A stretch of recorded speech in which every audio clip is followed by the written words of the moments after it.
இந்த நாளுடைய செய்திக்குள்ளே போகவும் கர்த்தர் நம்மை இந்த வார்த்தைகளை கொடுத்து நம்மை நடத்துவாராக. பரிசுத்தமுள்ள நல்ல பிதாவே, ஆண்டவர் இயேசுவின் நாமத்தினாலே இந்த நல்ல வேலையில் நீங்கள் கொடுத்திருக்கிறதான இந்த தூதுக்காக, இந்த வார்த்தைகளுக்காக கோடி ஸ்தோத்திரம். தொடர்ந்து அந்த வார்த்தைகள் நிமித்தமாய் எங்களிடத்தில் இடைப்படுங்க, எங்களோட பேசுங்க. அது புரியட்டும், அது இருதயத்தில் அது பலன் தரட்டும். காயப்பட்ட கரத்தில் தாழ்த்துகிறோம், உன் நாமம் மகிமைப்படட்டும். இயேசுவின் நாமத்தில் ஜெபிக்கிறோம் நல்ல பிதாவே, ஆமென் ஆமென் ஆமென். ஆண்டவரும் அருமை இரட்சகருமாகிய இயேசு கிறிஸ்துவின் நாமத்தினால இந்த நல்ல காலை பொழுதுல உங்களை அன்பாய் வாழ்த்தி ஆசீர்வதிக்கிறேன். கர்த்தர் நல்லவர். அல்லேலூயா. சந்தோஷமா இருக்கீங்களா? நல்லா அட்டென்ஷன்ல நல்லா உட்காருங்க. Very good. ஏன் பூமி எங்கும் அவருடைய கண்கள் உலாவி கொண்டிருக்கிறதுன்னு சொல்வது போல என்னுடைய கண்கள் எல்லாரையும் பார்க்குது. ஆகையினால ஒருத்தர் அங்கே எதையும் நம்ம நேராக தேவனுடைய செய்தியை கேட்க மாட்டோம்தான் வந்திருக்கிறோம். அல்லேலூயா. தொடர்ந்து தேவனுடைய ஆலயம் எதற்கு, தேவனுடைய ஆலயத்தின் மகிமை என்ன, தேவ ஆராதனை அவசியம் என்ன, தேவ சபையின் அவசியம் என்ன, இதை தான் நம்ம பேசின்னு இருக்கிறோம் இந்த வாரம் முழுதும். கர்த்தருடைய அந்த ஆசீர்வாதத்துக்கும் அல்லது அந்த மகிழ்ச்சிக்கும் தேவனுடைய சமூகத்துக்கும் ஏதோ ஒரு தொடர்பு உண்டு அப்படின்னு சொல்லி போன வாரத்தில் சொன்னேன். இந்த தேவ சபையை அசட்ட பண்றதுனால தான் ஆசீர்வாதங்கள் குறைப்பட்டு அதற்கு பதிலாக வேறொன்று வந்து நம்ம குடும்பத்தில் தங்குது என்பதையும் போன வாரத்தில் நம்ம கடந்த 2-3 வாரமாக நம்ம பேசிக்கொண்டு வருகிறோம். இன்றைக்கும் அதை தொடர்ந்து சில வார்த்தைகளை நான் தேவனுடைய சபையின் மகத்துவத்தை குறித்து சில வார்த்தைகளை நாம் பேச இருக்கிறோம். கர்த்தர் நமக்கு உதவி செய்வாராக. இந்த மாதத்தின் வாக்குத்தத்தமா இருக்கத்தக்கதான வார்த்தை ஏசாயா தீர்க்க தரிசன புஸ்தகம் 56வது அதிகாரம் 7வது வசனத்தை வாசிக்கலாம். நான் என் பரிசுத்த பர்வதத்துக்கு கொண்டு வந்து என் ஜெப வீட்டிலே அவர்களை மகிழ பண்ணுவேன். அவர்களுடைய சர்வாங்க தகனங்களும் பலிகளும் என் பலிபீடத்தின் மேல் அங்கீகரிக்கப்பட்டிருக்கும். இதுதான் வார்த்தை. அப்போ இந்த வார்த்தை நிமித்தமாய் என் மைக்க கொஞ்சம் கம்மி பண்ணுங்க. என் மைக்க கொஞ்சம் லைட்டா. பிரைஸ் எல்லாம். அப்போ தேவனுடைய சபைக்கும் ஒரு மகிழ்ச்சிக்கும் ஏதோ ஒரு தொடர்பு உண்டு. அதுதான் உண்மை. சங்கீதக்காரன் தன்னுடைய சங்கீதத்தில் எழுதும் போது அதில் இருக்கிற 84வது சங்கீதத்தில் 2வது வசனத்தில் நம்ம வாசித்து பார்த்தோம்னா அங்கே அழகாய் சங்கீதக்காரன் இப்படி சொல்லுகிறார். வாசிங்க பார்க்கலாம். என் ஆத்துமா கர்த்தருடைய ஆலய பிரகாரத்தின் மேல் வாஞ்சையம்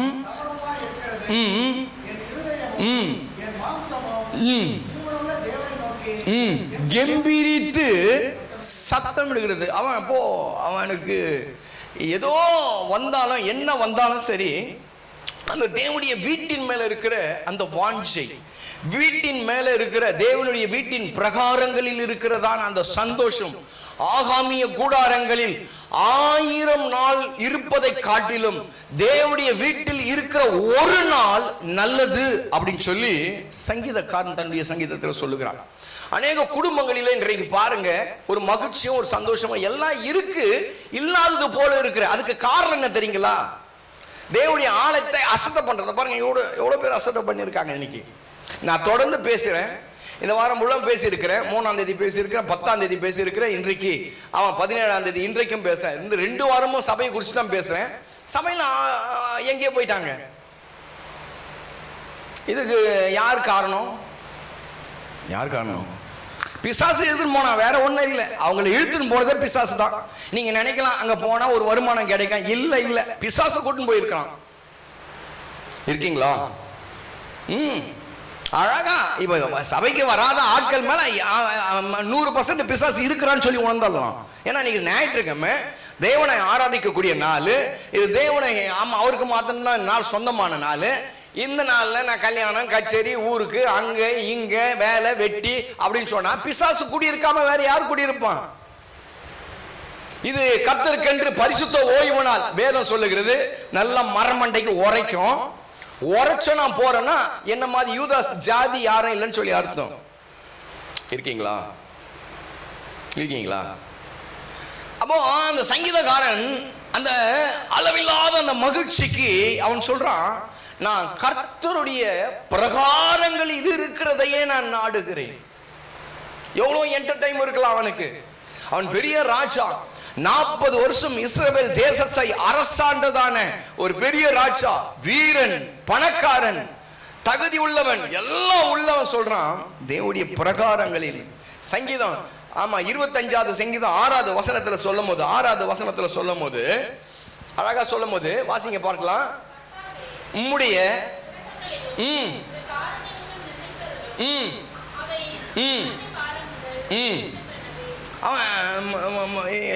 சங்கீதம் 23 அதுல இருக்கிற கடைசி வசனம் 23 கடைசி, ஜீவனுள்ள நாளெல்லாம் நன்மையும் கிருபையும் என்னை தொடரும், நான் கர்த்தருடைய வீட்டிலே நீடித்த நாட்களாய் நிலைத்திருப்பேன். காரணம் என்ன? இவனுக்கு நல்லா தெரியும் இங்க மகிழ்ச்சி கிடைக்கும். அல்லேலூயா, அல்லேலூயா.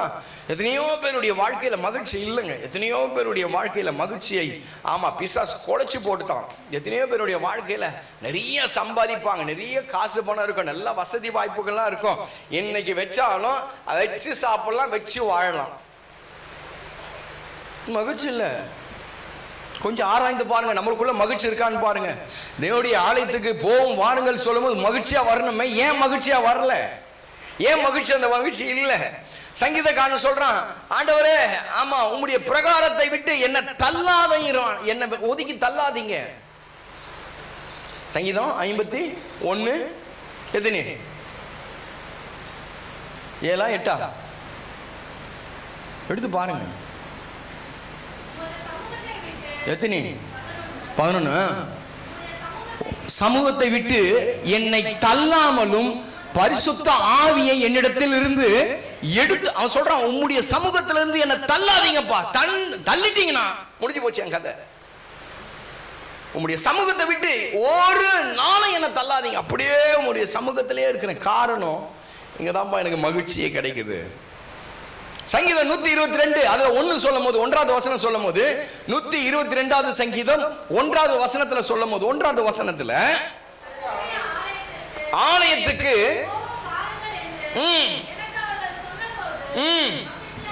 மகிழ்ச்சி, ஒரு மகிழ்ச்சியா இருந்தது. ஒரு சுத்தத்தில் இல்லாத மகிழ்ச்சி அங்க கிடைக்குதுங்க சமூகத்துல. அங்கேயும் இங்கேயும் போறதுல இல்லாத ஒரு மகிழ்ச்சி, அதை உணர்ந்து பார்த்தா தான் தெரியும். அதை உணர்ந்தாதான் அந்த ஆலயத்தை குறித்து உண்டான அந்த மகத்துவத்தை அவன் 1 நாளாகமத்தில் எழுதும் போது 17வது அதிகாரத்துல 11 12 வசனங்களை வாசிக்கலாம். 11 12 வசனங்களை.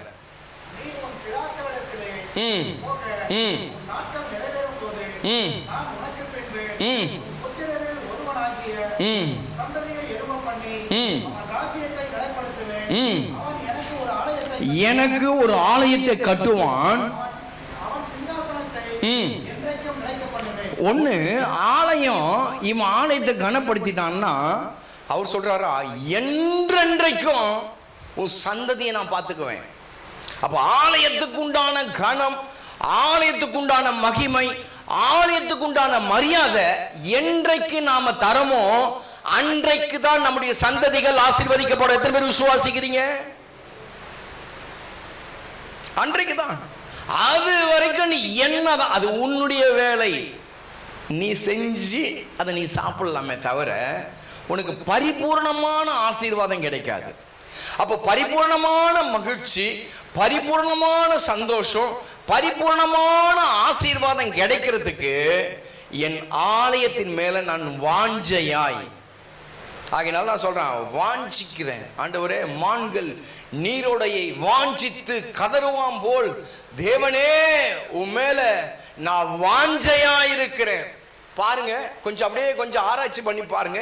யாரெல்லாம் தேவன் மேல வாஞ்சையா இருக்கிறார்களோ, யாரெல்லாம் தேவன் வீட்டின் மேல வாஞ்சையா இருக்கிறார்களோ, அவர்களெல்லாம் ஆண்டவன் லிப்டாய் கொண்டு போயினே இருக்காரு.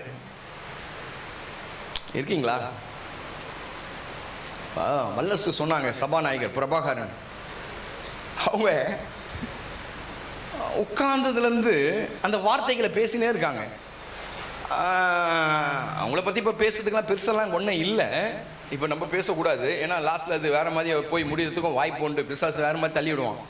ஆமாம், அவங்க சொல்லுவாங்களாம் 5 பைபிளை ஸ்டார்ட் பண்ணாங்களாம். இப்போ எத்தனை பைபிள் கொடுக்குறாங்களா தெரியுமா? அவங்க ஒரு மாதத்துக்கு 5000 பைபிள் கொடுக்குறாங்களாம். கிறிஸ்தவனே பண்ணுறது இல்லைங்க. கிறிஸ்தவன் பைபிளை தூக்குறதுக்கு என்ன பெரிய, இவன் கையெல்லாம் விளங்கவே விளங்காது. இதை தூக்காத கை விளங்கவே விளங்காது. நான் சொல்றேன், இனி சாபமா கூட எடுத்துக்கோ. ஏதாவது உன்னை வாழ வச்சது, ஏதாவது உன்னை நடத்துது. இது எத்தனையோ பேர் தூக்குவான். நான் வரும்போது பைபிளை கொடுங்கன்னு சொல்லி, ஏய் இதான்டா பிச்சை எடுக்கிற தட்டு, இதை உன் கையில கொடுத்துட்டு நான் என்னடா பண்ணுவேன்?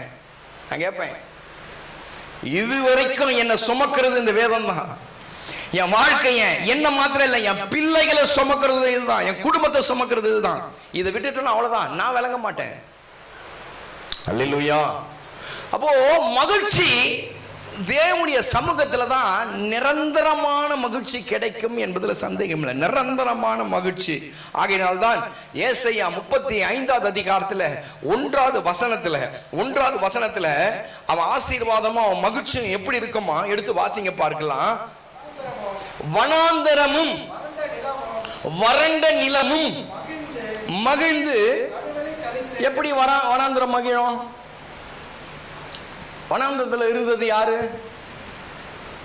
வனாந்தரத்தில் அலைந்து திரிந்தது யாரு?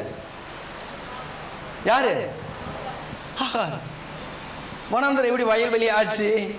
எப்படி மகிழ்ந்தது? என் தேவன் நினைச்சா மகிழ செய்வார். எத்தனை பேர் விசுவாசிக்கிறீங்க? அவர் வனாந்தரத்தில் இருந்தால் அவளுக்கு தண்ணீர் கூட கிடைக்கலங்க. புருஷன் ஒதுக்கிட்டான். கையில தேசம் அவளை புறக்கணித்து தள்ளினது. தேசம் அவளை தூக்கி போட்டுருச்சு. அவ வச்சிருந்த தண்ணி அவளுக்கு உதவல, முடிஞ்சு போச்சு. வச்சிருந்த அப்போ அவள்தான் முடிஞ்சு போச்சு. புருஷன் தூக்கி போட்டான். வனாந்தரத்துல ஒருவரை உயர்த்த கூடுமா? வனாந்தரம். அப்புறமா வேற என்ன சொல்றது? கிட்ட க்ளோஸ் அப் கொண்டு வாப்பா தம்பி, க்ளோஸ்ல கொண்டு வா. வாசிமா. வனாந்தரமும் வறண்ட நிலமும். வறண்டது என்னது? வாசிங்க, நான் முடிச்சு நான் வாசிங்க, நான் சொல்றேன், வாசிங்க. மகிழ்ந்து. எப்படி அது? வனாந்தரம். ஆகார் வனாந்தரத்துல இருந்தான். வயல்வெளி என்னது? வறண்டது என்னது? வறண்டது என்ன? அண்ணால் தான் வறண்டது. அது வறண்டு போச்சு, ஒண்ணுமே இல்லை அந்த இடத்துல. வறண்டது இன்னொரு விதத்துல வறண்டது சொல்லலாம். சாரால் வறண்டது. சாரார் வறண்டு போச்சாங்க.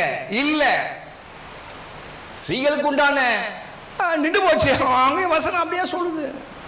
அவன் செத்து போய், கர்ப்பம் செத்து போச்சு அப்படின்னு சொல்லுது. வறண்டது. அந்த வறண்டதை கூட என் ஆண்டவர் நினைச்சா செழிக்க செய்வார். எத்தனை பேர் விசுவாசிக்கிறீங்க? நல்ல கரங்களை தட்டி. நீ என்னதான் நீ முயற்சி செஞ்சாலும் சரி, எங்க அப்பா அடிக்கடிக்கு சொல்லுவாரு, என்னதான் விளக்க நீங்க உடம்புல தேய்ச்சி பெறனாலும் என்ன பண்ணுமா? ஓட்டுதான். அதாவது அதுக்கப்புறம் உன்னால ஒண்ணு கூட ஓட்டவே முடியாது.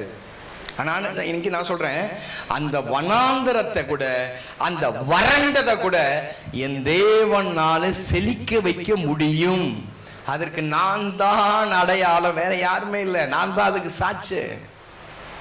என் தேவன் சபையில கொண்டு வந்து ஆசீர்வதிப்பார். இந்த சபை எதற்கு அப்படின்னு சொல்லும் போது, தேவனுடைய சுய ரத்தத்தினாலே. அப்போஸ்தலர் 20வது அதிகாரத்துல 28வது வசனம் சொல்கிறது, சுய ரத்தத்தினாலே சம்பாதிக்கப்பட்ட சபை, தமது சபை. அவர் சொல்லும் சொன்னார், ஏன் சபை, இந்த ஏன் சபையை அசட்ட பண்ணக்கூடாது, ஏன் ஆராதனையை அசட்ட பண்ணக்கூடாது. நான் உலாவுகிற இடம் அது, நான் தங்கி இருக்கிற இடம் அது. என்ன உள்ள வரும்போது என்னை கனப்படுத்தணும். அல்லேலூயா. வெளியேந்து ஆராதிக்கலாமே, இன்னைக்கு ஒரு நாள் வீட்டில் ஆராதிக்கலாமே. ஆராதனை ரொம்ப அவசியமா? இப்போ ஆராதனைக்கு போய் தான் ஆகணுமா? ஆராதனை முக்கியமா, இது முக்கியமா? நீயே தேர்ந்தெடுத்துக்க. உனக்கு எது முக்கியமோ அது தேர்ந்தெடுத்துக்க. உனக்கு செக் இருக்கு. கரெக்டாக கடைசியில் செக்கில் முடியும். என் ஆண்டவர் ஆமாம் செக்கு விளையாடுறதெல்லாம் கரெக்டாக விளையாடுவார். கரெக்டாக வைப்பாரு பாருங்க, அந்த செக்கு சரியாக இருக்கும். தேர்ந்தெடுத்துக்கோ. நான் தான் அடிக்கடி சொல்லுவேன், நீ கிறிஸ்தவனை ஆகவே ஆகாதன்னு சொல்லுவேன். நீ கிறிஸ்தவனா நான் வற்புறுத்தி இது வரைக்கும் ஞானஸ்தானம் யாருக்கும் கொடுத்ததே இல்லை, வற்புறுத்தி. ஏன்னா அந்த பழி எனக்கு வந்துடக்கூடாது. சீசனா அந்த இந்த இந்த இந்த இந்த ஞானஸ்தானத்தில் இன்னொரு ரகசியம் இருக்குது. அதை நிறைய ஊழியக்காரன் பண்ண மாட்டான். நான் அதனால தான் நான் யாரையும் வற்புறுத்தலை. ஞானஸ்தானம் எடுத்துக்கோ, ஞானஸ்தானம் எடுத்துக்க, நீ எப்போ எடுத்துக்கிட்டே எடுத்துக்கோ. ஏன்னா ஆமாம் நான் உன்னை ஞானஸ்தானம் எடுத்துக்கன்னு சொல்லி நீ பாட்டுக்கு ஞானஸ்தானம் எடுத்துட்டு பழி என் மேலே வந்துடக்கூடாது.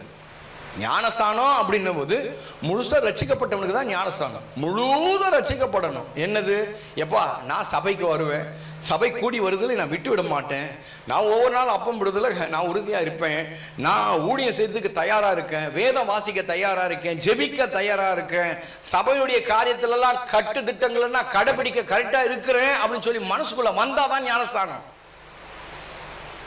அவன் யார் செய்வான், அதெல்லாம் யார் செய்வான்னு கேட்டா, நீங்க மத்தேயு சுவிசேஷ புத்தகத்துல நீங்க வாசித்தீங்கன்னா கடைசி அதிகாரத்துல கடைசி வசனத்துல அங்க சொல்லும் போது எப்படி எப்படி யாருக்கு ஞானஸ்தானம் கொடுக்கணுமா, ஆகையால்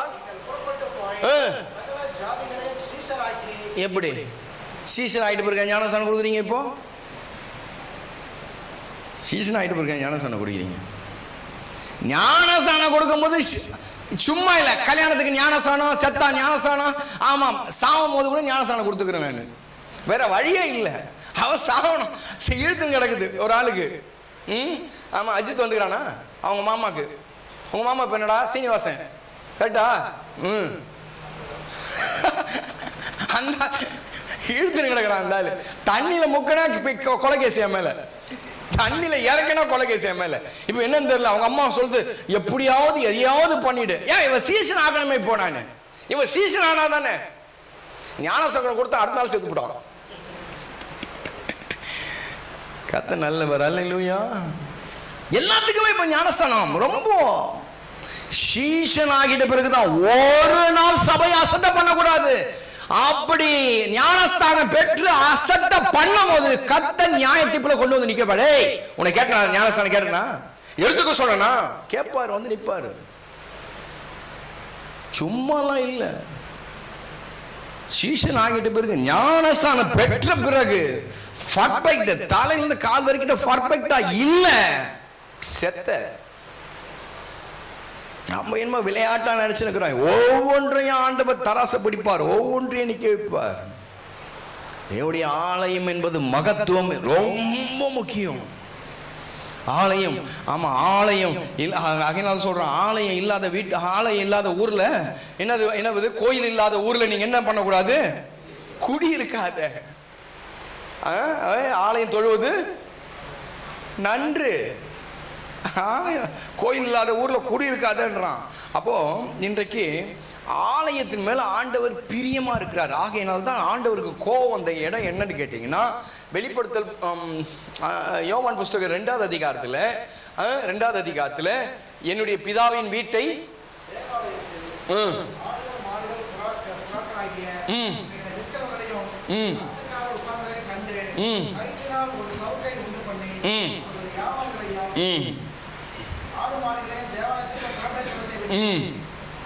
வாசிங்க. அதுதான் பிதாவின் வீட்டை குறித்து உண்டான பக்தி வைராக்கியம் என்னை நெருக்கி ஏவுகிறது.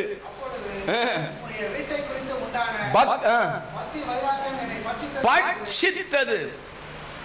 கோபம் வராத தெய்வத்துக்கு கோபம் எங்கத்தம்மா வந்துச்சு? ஆலயம். ஆலயத்துக்கு போய் அப்படி தலையை காட்டிட்டு போயிடலாம். எப்பா தலைகளை போயிட போகுதுப்பா சாமி, தலைகளை. ஆலயம் போயிட்டு என்னவா இவருக்கு, ஆலயத்துக்கு போயிட்டு தலையை காட்டிட்டு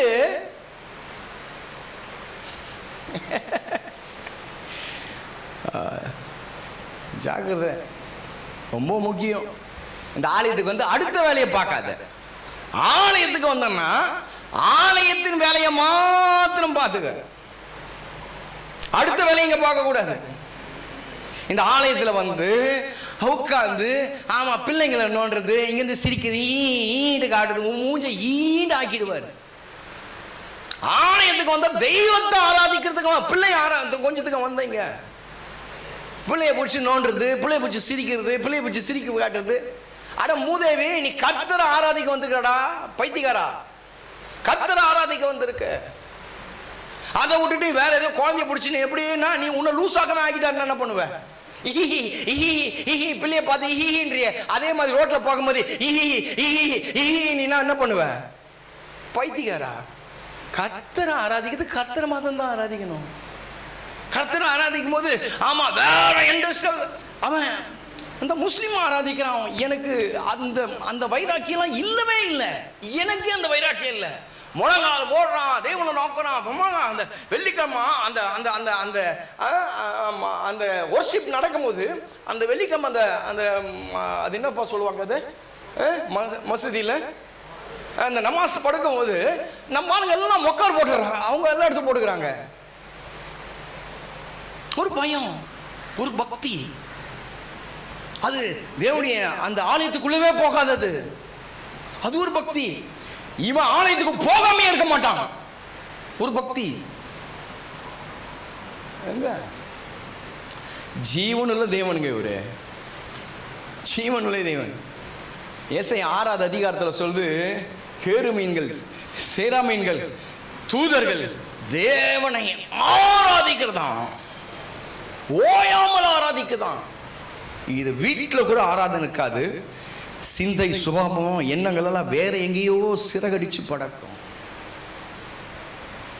இந்த ஜீவனுள்ள தெய்வத்தை எந்த அளவுக்கு ஒரு மனுஷன் ஆராதிக்கிறானோ, எந்த ஒரு மனுஷன் ஏற்றுக்கொள்கிறானோ அந்த மனுஷனுடைய வாழ்க்கை சந்தோஷமா இருக்கும் என்பதில் சந்தேகம் இல்லை. இந்த வாரமும் ஒரு 2-3 விஷயங்களை நான் சொல்லி கடந்து செல்கிறேன். ஆராதனை எதற்கு, தேவ சபை எதற்கு, தேவனுடைய ஆலயத்தின் முக்கியத்துவம் என்ன, மகத்துவம் என்ன, ஒரு 2-3 காரியத்தை சொல்லி நான் கடந்து செல்லலாம் என்று சொல்லி வாஞ்சிக்கிறேன். கர்த்தர் உதவி செய்வாராக. பிரைஸ் எல்லாம். முதலாவதாக ஆலயம், எபிரேயர் புஸ்தகம் 10வது அதிகாரம் 25வது வசனம். எபிரேயர் புஸ்தகம் 10வது அதிகாரம் 25வது வசனம் வாசிக்கலாம். சபை கூடி வருவதை சிலர் விட்டு விடுகிறதை போல நாமும் விட்டு விடாமல் ஒருவருக்கு ஒருவர் புத்தி சொல்ல கடவும்.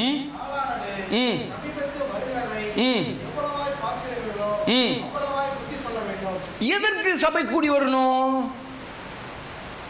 நம்மளுக்கு நான் முன்னாடி சொல்லும் போது தலையை காமிச்சிட்டு போயிடலாமே, இல்லாட்டி இந்த ஆள் எதனா ஒன்று பேசுவானே அப்படி. அதுக்காக எதுக்கு புத்தி புத்தி சொன்னீங்களா?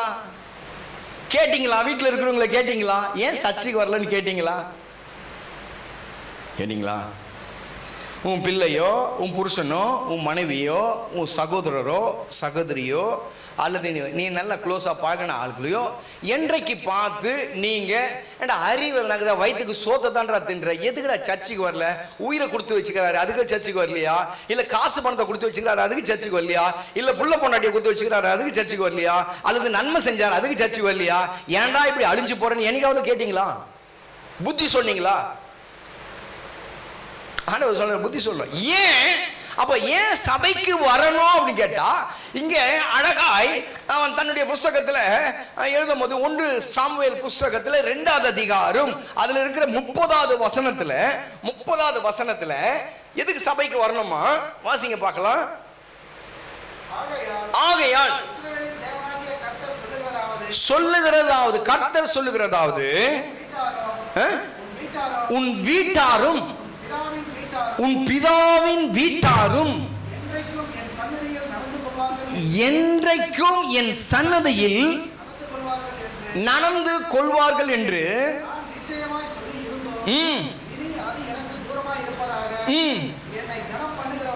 என்னை கனம் பண்ணுகிறவர்களை நானும் கனம் பண்ணுவேன், கனவீனப்பட்டு போவார்கள். 2 விஷயத்தை ஆண்டவர் நம்ம இடத்துல வைக்கிறார். 1, கனப்படுத்துவேன். அல்லேலூயா. பக்கத்துல கையை போட்டு சொல்லுங்க, ஏசப்பாவை இந்த இடத்துல நீங்க கனப்படுத்தினா ஊரெல்லாம் உன்னை கனப்படுத்துவார். நல்ல கரங்களை தட்டி உற்சாகமா. போற இடத்துலலாம் கனம், போற இடத்துலலாம் கனம். ஆமென். அல்லேலூயா. ஸ்தோத்திரம். இந்த 3 வச்சு 25 வருஷம் ஓட்டிட்டேன். போகிற இடத்துலலாம் ஆமாம், ஒரு தலை மேலே கையை, இந்த கையில் என்னங்க இருக்கு?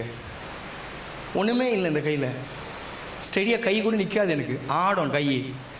இந்த கையில் ஒன்றா வெயிட் எல்லாம் போச்சு, எல்லாம் வெயிட்டெல்லாம் ஒன்றும் பெருசாக அப்படி ஒன்றும் வெயிட்டெல்லாம் இருக்காது. சும்மா ஆள் அப்படி பார்த்து மிரட்டி நிறுத்தி ஊற்றினு இருப்பேன், ஒன்றும் இல்லை. ஆமாம், என் பிள்ளை சின்ன பிள்ளை அப்படி இழுத்து ஒரு பிடி பிடிச்சானா வலிக்குதுடா அப்படின்னுவேன்.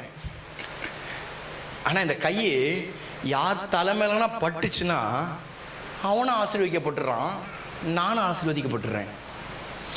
அவன் சொல்கிறான், ஒரு அம்மா சொல்கிறான், ஏப்பா என் மேலே தலைமையில கையை வச்சுட்டு போயிட்டேன் அப்படின்னும். தலைமையில கையை வச்சா இன்னும் ஆசீர்வாதம், தலைமையில கையை வச்சா அதுக்கு என்னவோ தெரியல ஒரு ஆசீர்வாதம். கையை எடுத்த பிறகு என் கையில் ஒரு 1000 ரூபாய் வருது ஆசீர்வாதம். அப்படி ஒன்றும் பெருசாலாம் படிக்கல, பெருசாலாம் உத்தியோகம்லாம் பண்ணல. இந்த ராட்சசம் தேய்ச்சா நீ ஊழியத்துக்கு வந்துடுவேன். ஆனால் ஊழியத்துக்கு வருவதுக்கு முன்னாடி தேவன் மேலே ஒரு வாஞ்சை வைராக்கியம் வேணும். இந்த 1000 ரூபாய் என் கையில் கிடைக்குது அப்படின்னு சொல்லி நான் இந்த தேவனை ஏற்றுக்கல, வழி இல்லாமல் தெய்வத்தை ஏற்றுக்கினேன். ஆனால் இன்றைக்கு வரைக்கும் தேவன் என்னை கனப்படுத்தி கொண்டே இருக்கிறார். நான் போகிற இடமெல்லாம் தேவனாகிய கர்த்தர் என்னை கனப்படுத்துறாரு. எனக்கு ராஜ மரியாதை தான், போகிற இடத்துல எல்லாம் முதல் மரியாதை தான். போகிற இடத்துல எல்லாம் ஆமா, பாஸ்டர் உள்ள வந்தா இருக்கிறவனை எழுப்பி சேர கொடுக்க வச்சிருவாரு. இருக்கிறவன் எழுந்து நின்று கையெடுத்து கும்பிடுவான். கணம். ஆண்டவர் முதலாவது வேதம் சொல்லும் போது அவரை யாரெல்லாம் கனப்படுத்துறாங்களோ அவர்களை தேவன் கனப்படுத்துவார். இப்போ அது ஒரு பயங்கரமான வார்த்தை ஒன்று வருது, கனவீனப்படுத்துகிறார். சபைக்கு போனோமா, சபை அவசியமா, அவனுக்கு தான் வேலை இல்லை, அவருக்கு தான் 1000 ரூபாய் கிடைக்குது, எனக்கா கிடைக்குது. இந்த ஜென்மத்தில் உனக்கு கிடைக்காது. நீ தேவ சபையை அசட்ட பண்ண நீ கனவீனப்பட்டு போவாய். உன்னை நாய் கூட ஒரு நேரத்தில் மதிக்காது. இருக்கீங்களா? இந்த கனெல்லாம் தேவன் எனக்கு தந்தது, இந்த கனமெல்லாம் தேவன் தந்தது. உத்தியோகம் யாருமா தந்தது? உன்னுடைய சம்பாதனை யார் தந்தது? உன் படிப்பு யார் தந்த? நீயே படிச்சிட்டியா? உன்னோட இருந்தவெல்லாம் பிச்சை எடுக்கிறான், நினைச்சுப்பார். உன்னோட இருந்தவெல்லாம் இல்லாமல் போயிருக்கிறான், நினைச்சுப்பார். உன்னோட இருந்தவெல்லாம் குடும்பம் சின்ன பின்னமா இருக்கு, நினைச்சுப்பார். உனக்கு இருக்கிற அந்த கனமும் உனக்கு இருக்கிற அந்த மரியாதை உலகத்தில் இருக்கிறவனுக்கு அநேக பேருக்கு கிடைக்கிற. எத்தனை பேர் விசுவாசிக்கிறீங்க? இந்த தேவன் நம்மை கனப்படுத்தி வச்சிருக்காரு.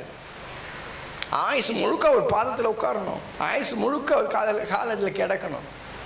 தேவன் நம்மை கனப்படுத்தி இருக்கிறார்.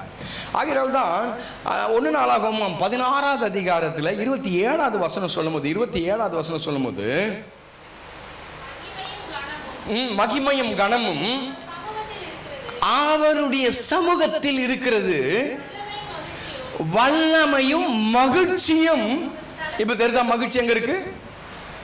வல்லமையும் வாசிங்க, மகிழ்ச்சியும் அவர் ஸ்தலத்தில் இருக்கிறது. இங்க தான் இருக்கு. இதை விட்டு தான் தேடுன்னு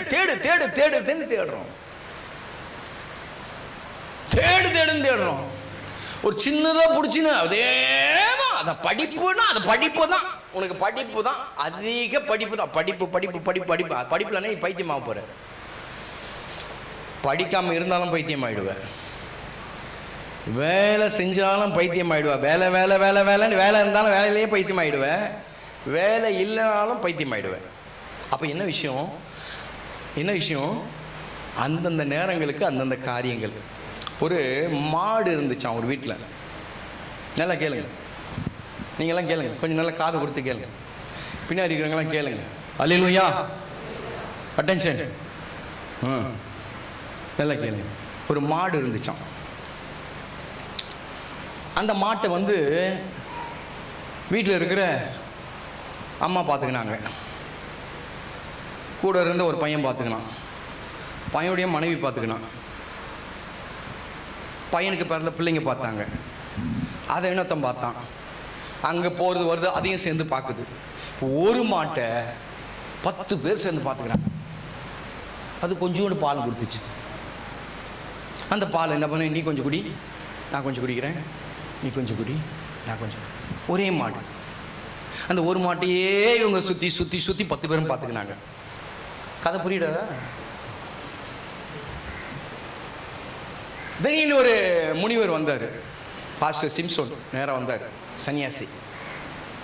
வந்த உடனே வாங்க வாங்கன்னு குடிஞ்சு போனார். வீடு அவ்வளோண்டு இருக்குது. ஏன்னா 15 வருஷமாக ஒரே மாடு தான் இருக்குது. இந்த 15 வருஷமாக கொஞ்சோண்டு பாலை கறக்குது, கொஞ்சோண்டு எல்லாமே குடிக்கிறாங்க, எல்லாமே இருக்குது.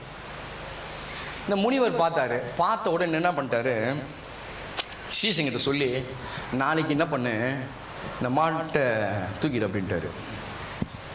இவன் போய் நைட்டாக என்ன பண்ணான், மாட்டை கழின்னு வந்துட்டான். நம்ம ஊரில் சொல்கிறது மாட்டை அவுத்துக்குன்னு வந்துட்டான். மாட்டை அவுத்துக்குன்னு வந்துட்ட பிறகு வேற வழி இல்லை. இந்த மாடு இருந்துச்சு, கொஞ்சம் பால் இருந்துச்சு, குடித்தாங்க, கொண்டாங்க, கொண்டாங்க. இப்போது அந்த மாட்டுடைய அந்த ஆள் என்ன பண்ணுச்சு, ரைட் ஓகே, இப்போ இவ்வளோ நாள் இதை நம்பி இருந்தது வேஸ்ட் அப்படின்னு சொல்லி இது ஒரு வேலையை பார்த்துச்சு. அந்த பையன் நான் சொன்னான், இதுக்கப்புறம் நம்ம இப்படி இருந்தால் நல்லா இருக்காது. இவன் ஒரு வேலைக்கு போனான், அந்த பிள்ளை ஒரு வேலைக்கு போச்சு, அந்த பிள்ளை ஒரு வேலைக்கு, 10 பேரும் 10 வேலைக்கு போயிட்டாங்க. 2 வருஷம் கழிச்சு அதே சீசனை அந்த வீட்டுக்கு போ அப்படின்னு சொன்னார். அந்த வீட்டுக்கு போனால் அந்த வீடே இல்லை, நல்ல கோபுரமாயிடுச்சு. அந்த வீடு நல்லா ஓஹோண்டாயிடுச்சு. அப்போ இவ்வளோ நாள் அந்த கெடுத்தது எது, அதை அவங்க வாழ்க்கையை கெடுத்தது எது? நீங்கள் போடுறீங்களா அந்த கடை தான்.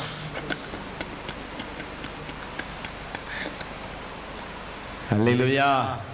பக்கத்தில் கை பிடிச்சி எதையாவது ஒன்றையே நம்பி உன் வாழ்க்கையை நடு ரோட்டில் நிற்க வச்சுக்காத. அல்லேலூயா. படிப்பு படிப்பு படிப்பு படிப்பு, வேலை வேலை வேலை வேலை. தேவன் சந்தோஷத்தை கொடுக்கவே முடியாது, உன்னை கனப்படுத்தவே முடியாது.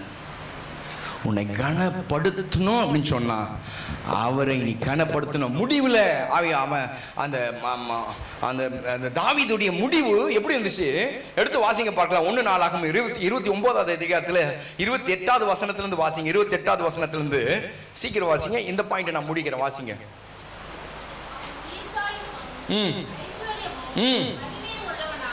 எப்படி அவன் ஒரு முறை தெய்வத்தை கனப்படுத்திட்டா, நல்ல கவனிங்க, ஒரு முறை தேவனை கனப்படுத்திட்டா நீ ஒரு நாளமை கட்டடிச்சுட்டு இன்னைக்கு சபையை கட்டடிச்சுட்டு போய் சம்பாதிக்கலாம். அது ஒரு 500 ரூபாய் 1000 ரூபாய் தான் கிடைக்கும். அது எப்படி போகுன்னு தெரியாது, ஆண்டவர் ஊதி விட்டுருவாரு. அல்லது இன்னைக்கு நீ எந்த காரியம் செஞ்சாலும் உருப்படாது, நான் சொல்ல பைபிள் சொல்லுது.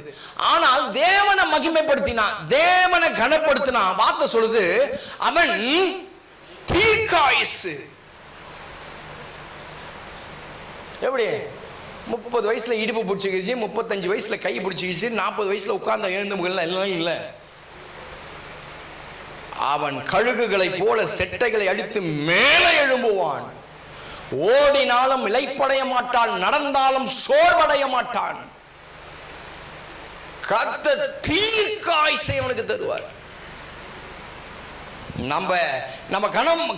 நம்மள தேவன் கனப்படுத்தி இருக்கிறாரா கனப்படுத்தலையான்றத நீங்க கொஞ்சம் போய் ஹாஸ்பிட்டல்ல பாத்தீங்கன்னா தெரியும். எத்தனையோ பேர் இன்னும் ஹாஸ்பிட்டல்ல கிடக்குறான். வியாதி படுக்கையில படுத்து பெறலாம் முடியல, ஒண்ணு வயிற்று வலியா முடியல, தலைவலி முடியல, கை கால் இழுத்துக்கிட்டு முடியல. எங்க அம்மா சொன்னாங்க, நான் முந்த நேரத்து ஹாஸ்பிட்டலுக்கு இவங்க ஹாஸ்பிட்டலுக்கு கூட்டிட்டு போயிருக்காங்க அம்மாவை. கேட்டு பாடுறா, அவளை கேட்டு பாரு. எப்படி கேட்டு பார்க்க, என்ன கேட்டு பார்க்கணுமா? பக்கத்தில் நின்று 10 நிமிஷத்துல கை கால் விழுந்துச்சோம். அந்தவனுக்கு எங்கள் அம்மாவுக்கு 78 வயசு ஆகுது. அவனுக்கும் பிபி, எங்கள் அம்மாவுக்கும் பிபி உச்சத்தில் இருக்குது. அவங்களுக்கு வந்தால் 200 250 வரும். ஆனால் ஸ்டெடியாக நிற்பாங்க. கிருபை. எத்தனை பேர் விசுவாசிக்கிறீங்க? அவனுக்கு எவ்வளவு பிபின்னு தெரியல, வந்த உடனே ஸ்ட்ரோக் ஆயிடுச்சு. அவன் சொன்னான் எஸ்ஆர்எம் கொண்டு போயிட்டு அப்படின்ட்டானா. கொஞ்சம் பயந்தேன், ஆனாலும் எனக்கு தெரியும் நம்ம மேல விசேஷித்தமான ஒரு கிருபை உண்டு. அல்லேலூயா. காரணம் என்ன, கனம் பண்ணுகிறேன், நான் கனம் பண்ணியே ஆகுவேன். அவன் தீர்க்க ஆயுசும், அடுத்தது என்னது, ஐஸ்வர்யமும் மகிமையும் உள்ளவனமாய் நல்ல முதிர் வயதுல அவர் குமாரன்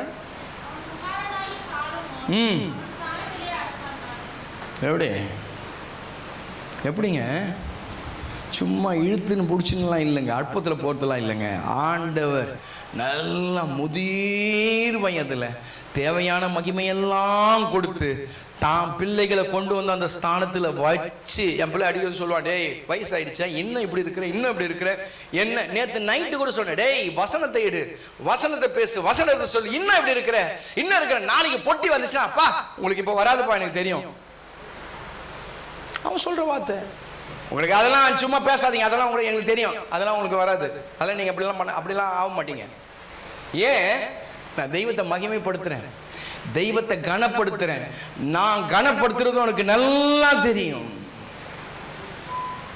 அல்லேலூயா. நீ கனப்படுத்துறது தெய்வனுக்கு தெரியுமா? உன் பிள்ளைங்களுக்கு தெரியுமா? அல்லது உன் சுத்தார் உற்றார் உடைய சொந்த பந்தங்களுக்கு தெரியுமா? நீ கனப்படுத்த தெய்வனை கனப்படுத்த தெரியுமா? எந்த அளவு கனப்படுத்துற தெரியுமா? தேவனுக்கு ஆகினால்தான் முதலாவது தேவனுடைய ராஜ்யத்தையும் நீதியும் தேடுகள், பிற்பாடு இவை எல்லாம் உனக்கு கொடுக்கப்படும். அப்போ எல்லாம் கொடுக்கப்படுவதுக்கு தேவனை முதல் தேடணுமா நம்ம? அப்போ இன்றைக்கு ஆண்டவர் நம்ம கனப்படுத்தணும் அப்படின்னு சொன்னா நாம முதல்ல தேவனை கனப்படுத்தணும், தேவனுடைய ஆலயத்தை கனப்படுத்தணும். நம்பர் 2, ரெண்டாவது விஷயம் என்னன்னு கேட்டீங்கன்னா, எடுத்து வாசிங்கள் சங்கீதங்களின் புஸ்தகம் அதில் இருக்க 11வது அதிகாரம் 4வது வசனம். இருக்கிறார்.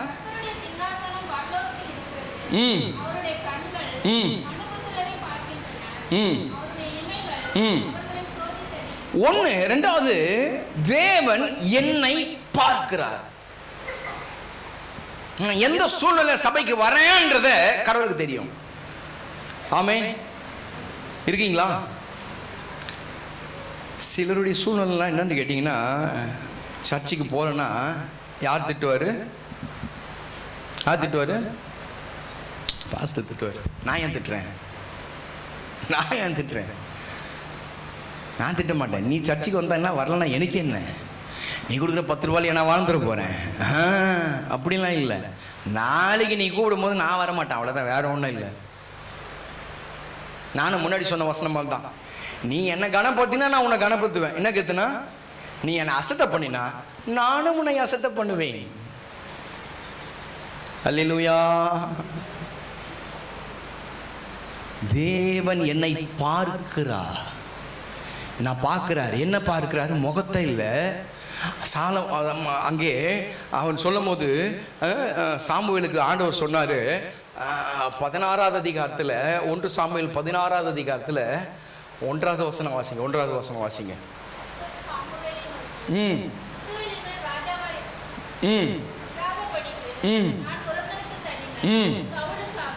மனிதன் முகத்தை பார்க்கிறான். 7 நோக்கி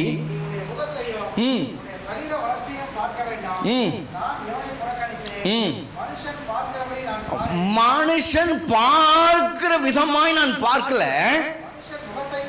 மனுஷன் முகத்தை பார்க்கிறான்.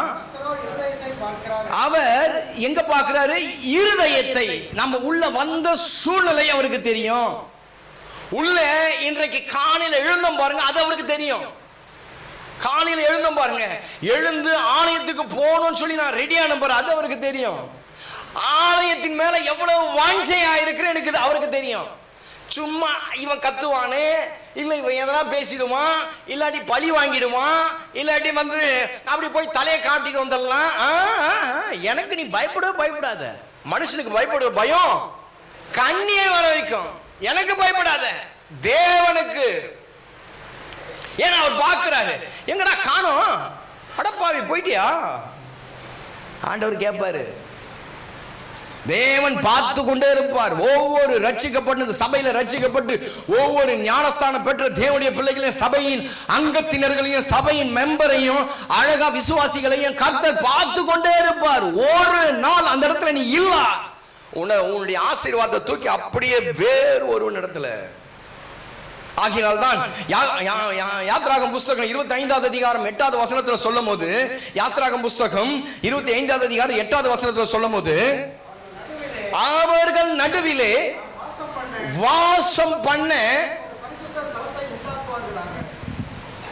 உள்ள சுத்துறாரு, உள்ள சுத்தி வராருங்க. என்னமோ தெரியும், நம்ம உட்கார்ந்து கொண்டிருக்கும் போது நம்முடைய யோசனையும் நல்லா அவருக்கு தெரியும், நம்ம எதை பத்தி சிந்தித்து கொண்டிருக்கிறோன்றதையும் தெரியும். நான் வீட்டுக்கு போய் என்ன பண்ண போறேன்றது யோசிக்கிற ஒவ்வொரு அணுவையும் கர்த்தர் திட்டமாய் அறிவார். அவருக்கு மறைமான காரியங்கள் ஒன்றுமே இல்லை.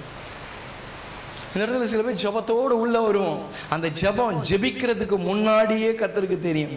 இந்த ஆலயத்தில் ஏறெடுக்கப்படுகிறதான உன்னுடைய ஜெபங்களுக்கு எடுத்து வாசிங்க. 2 நாளாகமம் புஸ்தகம் அப்ப 7வது அதிகாரம் 15-16 வசனங்களை வாசிக்கலாம். 15-16 வசனங்களை. இந்த ஸ்தலத்திலே செய்யப்படும் ஜெபத்துக்கு என் கண்கள் திறந்தவைகளும் என் செவிகள் கவனிக்குது. அதையும் அவருக்கு தெரியும். உள்ள வந்த விதங்கள் அவருக்கு தெரியும். இந்த சபையில சில நேரங்களில் சில விஷயங்கள்ல சிலர் யாரையோ பார்க்க வரலாம். ஜாக்கிரதை, பார்க்கறது கண்ணு ரொம்ப முக்கியம். தெய்வத்தை ஆராதிக்கிறதுக்கு சபைக்கு வருவதென்றால் வாருங்கள். இல்லாவிட்டு பைபிள் எல்லாம் தூக்கி ஓரமா போட்டுட்டு ஓடிடு, பிழைப்பாய். ஆண்டவரே, இந்த சத்தியத்துல என்னால நிலை நிற்க முடியாதுன்னு சொல்லி ஓடிடு. ஆகினால்தான் அங்கே யோவான் எழுதின புஸ்தகத்தில் 6வது அதிகாரத்தில் அது முதல் கொண்டு அவரை அந்த வசனங்களையும் வார்த்தைகளையும் பின்பற்ற அவர்கள் 66வது வசனம் அது முதல் அவருடனே நடக்க முடியல. அங்க கூட நடக்க முடியல, பின்வாங்கி போனார்கள். ஓடிடு, பிழைச்சிடுவோம். ஆண்டவரை முடியல, ஆண்டவர் அவ்வளவுதான். எப்பா இந்த பைபிள்லாம் நம்மளுக்கு பெருசா இதெல்லாம் நம்மளுக்கு செட் ஆகாது, அப்படி தூக்கி ஓரமா வச்சுட்டு வரவே வராது, இந்த பக்கம் வராது, ஓடிடு. உனக்கு எந்த தெய்வம் உனக்கு துணை நிற்கிறதோ அந்த தெய்வத்தை நீ வழிபாடு செய். கர்த்தர் அந்த தெய்வம் உன்னை பார்த்துக்கோ. இங்க வந்தனா கட்டு திட்டங்கள் ஒன்று உண்டு, சபையுடைய திட்டங்கள் ஒன்று உண்டு. ஏன்னு கேட்டா கர்த்தர் நம்மை பார்த்து கொண்டே இருக்கிறார். வெளிந்து பார்க்கிறாரா தெரியாது. கர்த்தருடைய சமூகத்துல தெய்வம் நம்மளை பார்க்கிறார். எந்த சூழ்நிலை வருகிற அண்ணாலை கர்த்தர், ஆமா, ஆசாரியம் பார்த்தானோ இல்லையோ தெரியாது. ஆசாரியம் என்ன மாதிரி திமிரு பூச்சி ஆசாரியம் என்னன்னு தெரியல. ஆனா கர்த்தருடைய கண்கள் அந்த அண்ணால் மேல பட்டு கொண்டிருந்தது. அவர் அதுக்கப்புறம் துக்கமுகமா இல்லை. 11வது வசனம் சொல்கிறது, 1:11.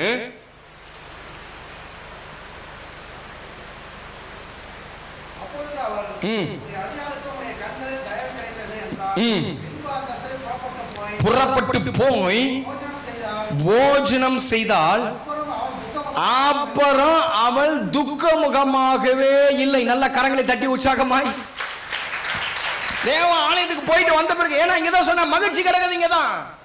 இங்கதான் மகிழ்ச்சி இருக்கிறது. என்னவோ மகிழ்ச்சி, சாப்பிடலன்னா ஒரு மகிழ்ச்சி கிடக்குது.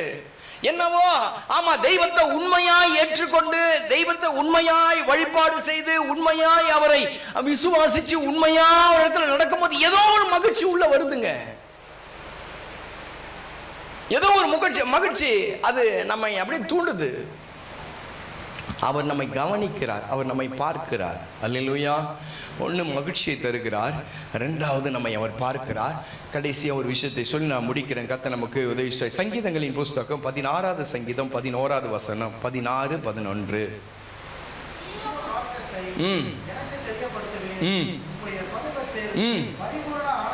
பரிபூரண ஆனந்தமும் வலது பாசத்தில் நித்திய பேரின்பமும் உண்டு. அடுத்தது பரிபூரண ஆனந்தம். அது என்ன பரிபூரண ஆனந்தம்? இவன் வந்த உடனே சொல்லிட்டான், ஆனந்த தூதி ஒலி கேட்கும், ஆடல் பாடல் சத்தமும் தொனிக்கும், ஆகாய விண்மீனாய் அவஜனம் பெருகும், ஆண்டவர் வாக்கு பலிக்கும். இது இங்கே சொல்லும் போது ஆனந்தமா, பரிபூரண ஆனந்தமா. கர்த்தர் ஒரு மனுஷனை எப்படி நடத்துறாரு பாருங்க. ஆனந்தத்தை கொண்டு வந்து இங்க வைக்கிறாரு, பேரின்பத்தை கொண்டு வந்து இந்த இடத்துல வைக்கிறாரு. சங்கீதக்காரன் மறுபடியும் 90:10 சொல்லும் போது 90:10 சொல்லும் போது வாசிங்க அந்த வசனத்தை. ஆயுசு நாட்கள் 80 வருஷம் பலத்தின் மிகுதியால் 80 வருஷமாய் இருந்தாலும் அதன் மேன்மையானது வருத்தமும் சஞ்சலம் தான். நீ என்னதான் பண்ணு, உலகத்துல வருத்தம் சஞ்சலம் இருக்கதான் செய்யும். நம்ம வீட்டில் இது சொல்லாத நாளே இல்லை, வீட்டில் முகம் நாடி வேறுபடாத நாளே இல்லை. இந்த முகத்தை பார்த்தா கஞ்சி கிடைக்காது, முகத்தை பார்த்தா கஞ்சி கிடைக்காது. முகம் எப்பவுமே பார்க்கும் போது சாத்தானின் முகத்தை போல ஓண்டு இருக்கும். அது என்னதான் கொடு திருப்தியாகாது, என்னதான் பண்ணு சந்தோஷம் அடையாது, சந்தோஷமே இல்லை உலகத்தில். ஏன்னா வசனம் சொல்றான், விளக்கத்தில் மிகுதியால் 80 வருஷமா இருந்தாலும் வருத்தம் சஞ்சலம் தான்டா, நிம்மதியே இல்லாத வாழ்க்கைடா. மனுஷ வாழ்க்கை அப்படிதான் இருக்கு. ஒரு மனுஷன் என்ன பண்ணாராம், ரொம்ப இந்த மாதிரி தான் மனசு ரொம்ப கஷ்டம், எப்போ பாரு ரொம்ப கஷ்டப்படுவார் மனுஷன். அந்த மனுஷன் என்ன பண்ணாரா, அங்கே ஒருத்தர் சொன்னாரா, அந்த டாக்டர் இருக்காரு சைக்காலஜிஸ்ட், அவரை பார்த்தீங்கன்னா அவர் சரிப்படுத்திடுவார், நீங்கள் அங்கே போய் பாருங்கள், அவர் சரிப்படுத்திடுவார். எப்படிப்பட்ட ஆளையும் அவர்கிட்ட போனீங்கன்னா சரியாயிடும். அந்த டாக்டர்கிட்ட போனாராம். அவர் எல்லாத்தையும் பேசி பார்த்தாரு. இவர் முகநாடி நம்ம மூஞ்ச போல தான் இருந்துச்சு, நம்ம அனிமல்ஸ் மூஞ்சி மாதிரியே இருந்துச்சு. நம்ம மூஞ்சை பார்க்குறதுக்கு டாக்டருக்கே பிடிக்கல. என்னங்க மூஞ்சை கொஞ்சம் மாற்றுங்க மூஞ்சை. இல்லைங்க என்னால் மாற்ற முடியல, இப்படி தாங்க இருக்குது. சரி நீங்கள் ஒன்று செய்யுங்க, பக்கத்து ஊரில் ஒரு சர்க்கஸ் நடக்குது, அந்த சர்க்கஸில் ஒரு கோமாளி இருக்கிறான், அவன்கிட்ட போனால் எல்லாரையும் சிரிக்க வச்சுடுவான். அவங்ககிட்ட போனால் எல்லாரையும் சிரிக்க வச்சுடுவான். எப்படிப்பட்டவனோ அவங்ககிட்ட போனால் சிரிச்சிடுவாங்க. நீங்கள் அந்த கோமாளிக்கிட்ட போய் பாருங்கள், இன்றைக்கி சாயங்காலம் கூட 6 மணிக்கு அந்த அந்த அந்த அந்த இது நடக்கு, நீங்கள் அங்கே போய் பாருங்கள் அப்படின்னு சொல்லும்போது அவர் சொன்னால், அந்த சர்க்கஸின் கோமாளியே நான் தாங்க அப்படின்னாலும்.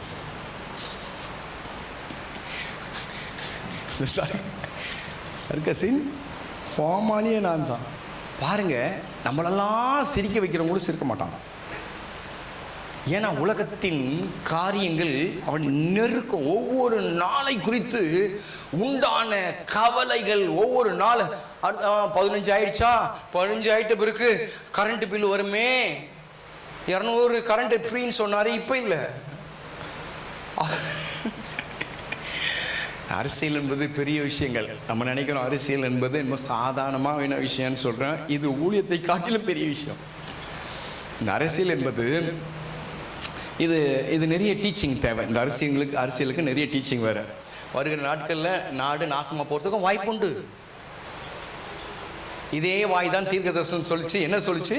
புதிய நாற்காலிகள் எழும்பும், புது கதவுகள் திறக்கப்படும். இதே வாய் இப்போ மறுபடியும் தீர்க்க சொல்லுது. ஏன்னு கேட்டீங்கன்னா, ஒரே தீர்க்க தரிசனம் தான் ஒரே அவருடைய வாயிலிருந்து வருது. நீ போய் அவனுக்கு சொல், உன் ஜீவன் எடுத்துக்கொள்ளப்படும், ஆண்டவர் உன் காரியங்களை என்ன பண்ண போறாரு, முடிக்க போறாரு, நீ அவனை ஆயத்தமாக்க சொல்லு அப்படின்னு சொன்னாரு. அவன் போறதுக்குள்ளேயே மறுபடியும் சொல்லிட்டாரு, இல்ல நிக்க வை, 15 வருஷத்துல நான் என்ன பண்றேன், கூட்டி கொடுக்குறேன்ட்டு. இப்போ நான் சொல்றேன், என்ன நடக்கும்னு சொல்லி தெரியாது. நடந்துரும் அப்படின்னு சொல்லல, நடக்கும் தெரியாது. புது கேண்டிடேட் எல்லாமே, எல்லாத்துக்கும் புது வேலை, புது தொழில், புது காரியம், எல்லாமே ஃப்ரெஷ்ஷு. அவங்களுக்கு ஒன்றுமே தெரியாது. நாட்டில் பயங்கர குழப்பம் இருக்குது. ஒரு வீட்டை நடத்த முடியாதுங்க, ஒரு வீட்டை நடத்த முடியாது. வீட்டை நடத்துறதுக்கு தத்தன்னு குதிக்கிறான் நம்மால். ஒரு வீட்டில் 2 பிள்ளைங்க அல்லது 3 பிள்ளைங்க, ஒரு குடும்பம். அந்த குடும்பத்தை நடத்துறதுக்கு இவனால முடியல, பிச்சுக்கிறான் தலைய. ஒருத்தர் இவ கத்துறா, என் வீட்டில் அரிசி இல்லைன்றா, பருப்பு இல்லைன்றா, இது துணி கேட்குது, இது செருப்பு கேட்குது, ரீசார்ஜ் பண்ணுது, ஆமா இது தலைக்கு என்ன கேட்குது, கிளிப்பு கேட்குது, செருப்பு கேட்குது. ஐயோ ஐயோ ஐயோ ஐயோ, என்ன என்ன என்ன.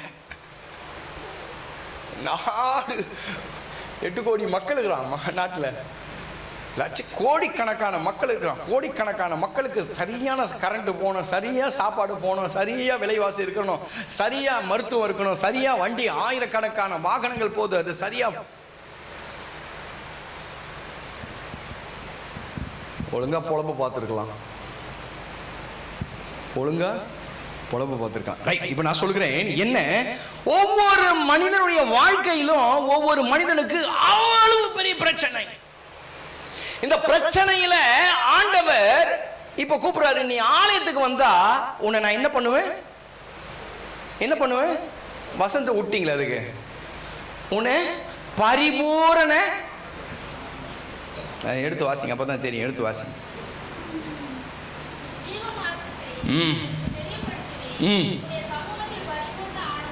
உம்முடைய சமூகத்தில் பரிபூரண ஆனந்தமும் வலது பரத்தில் நித்திய பேர்மை. இப்போ இவ்வளோ கஷ்டத்தையும் மறக்கிற இடம் என்ன தெரியுங்களா, தேவனுடைய சமூகம். ஹல்லேலூயா. இங்க வந்தா எல்லாம் போயிடும். ஆனா ஏன் போலன்னா, அங்க பாதி அப்படியே விட்டுட்டோம், இங்க பாதியை கிடையாது. தேவனுடைய ஆலயத்துல பாதி மனசு இருக்கு. தெய்வத்தை முழுமையா என்னால ஆராதிக்க முடியல. முழுமையா ஆராதிச்சா அவன் பிரகாசிப்பான்.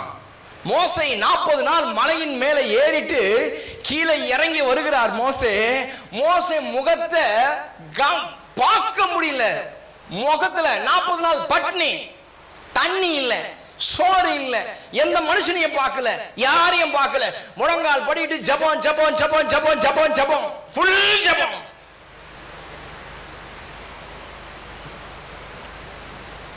ஒரு மணி நேரம் ஜெபிக்க கூடாதா? தூங்குறோம், தூங்கி தூங்கி விழுது. ஒரு 2 மணி நேரம் சபையில் உட்கார முடியல, கால் வலிக்குது, இடுப்பு வலிக்குது. நீ முழுமையா கொடுக்கவே இல்லை ஆண்டவர் கையில, முழுமையா கொடுக்கவே இல்லைங்க. கொடுத்தாதான் எங்கேயோ போயிட்டு முகம் பஞ்சின் ஆயிடுமே, முகம் பிரகாசம் ஆயிடுமே. பைபிளை வச்சு சொல்றேன், 2 மணி நேரம் தூங்கல. பைபிளை வச்சு சொல்றேன், தலைமையில பைபிளை வச்சிருக்கிறேன், அழிஞ்சிடும் வாழ்க்கை. 2 மணி நேரம் தூங்கல, என் முகம் வந்து அப்படியே மறுக்கு. பார், முகத்தை பாருங்க, முதலமைச்சோடு அழகா இருக்கு முகம். அல்லேலூயா. பிரசன்னங்க, வேற ஒன்றும் இல்லைங்க, தேவ பிரசன்னம். மோசே மலையில் இருந்து 40 நாள் ஜெபம் பண்றான். 40 நாள் தண்ணி குடிக்கலங்க, சோறு தின்னலங்க. நான் சொன்ன 2 மணி நேரமாவது நான் தூங்கினேன். இன்றைக்கு 2 மணி நேரமாவது நான் தூங்கினேன். மெசேஜ் நிறையா இருக்குங்க, மெசேஜ் நிறையா இருக்கு. எனக்கு திருப்தி ஆனால் தான் நான் போய் படுப்பேன். படுக்கையில் திருப்தி ஆனதான் 2:30 மணி தாண்டுது, 2:30 மணி தாண்டுது. ஒரு பக்கம் மனசு சொல்லுது, ஆண்டவரே என்ன ஆண்டவரே படுக்க விடுங்க. இன்னொரு பக்கம் ஆவி சொல்லுது, பைபிள் திருப்பிடா, என்ன போய் சர்ச்சை முடிச்சுட்டு போய் சர்வீஸ் முடிச்சு போய் படுத்து தூங்கு போ. உன்னை யார் வேணா சொல்லுது, ஏத்து மண்டையில சொல்லுது, ஏத்து மண்டையில. 40 நாள் மலை மேல நிக்கிறாரு, இறங்கி கீழே வருகிறார்.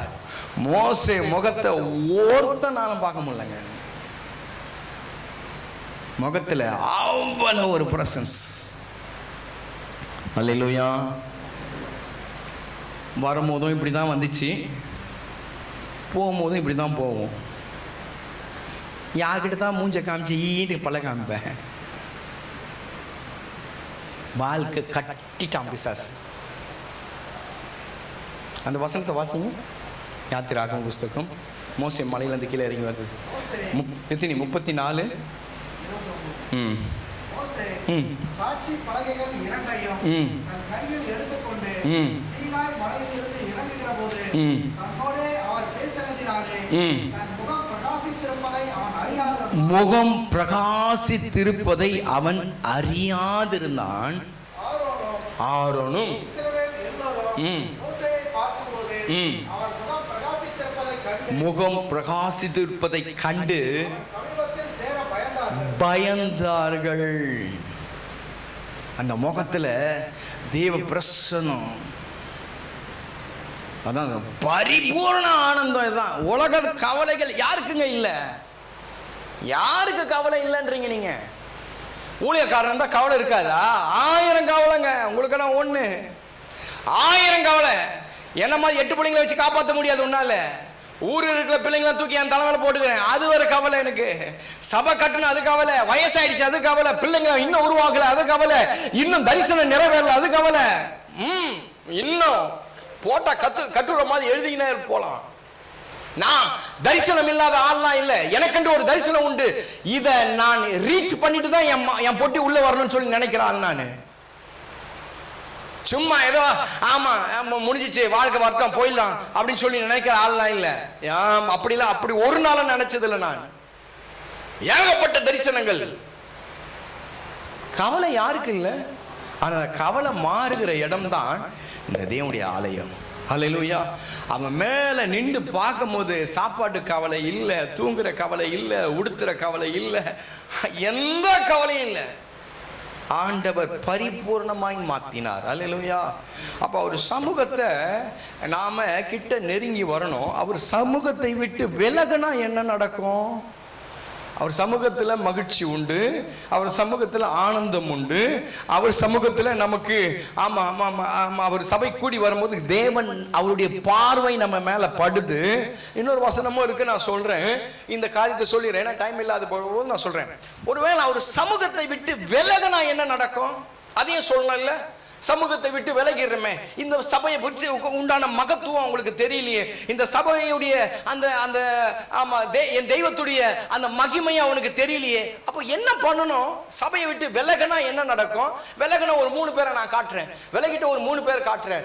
முதல் புஸ்தகத்தை நீங்க எடுத்து பார்த்தீங்கன்னா 3வது அதிகாரத்துல, ஆதியாகம புஸ்தகம், அதுல இருக்கிறதான 3வது அதிகாரத்துல 17வது வசனத்துல ஒரு ஆள் விலகிட்டாங்க. அவங்களுடைய நிலைமை 3வது அதிகாரம் 8வது வசனம். 8வது வசனம் ஆதியாகமம் 3:8.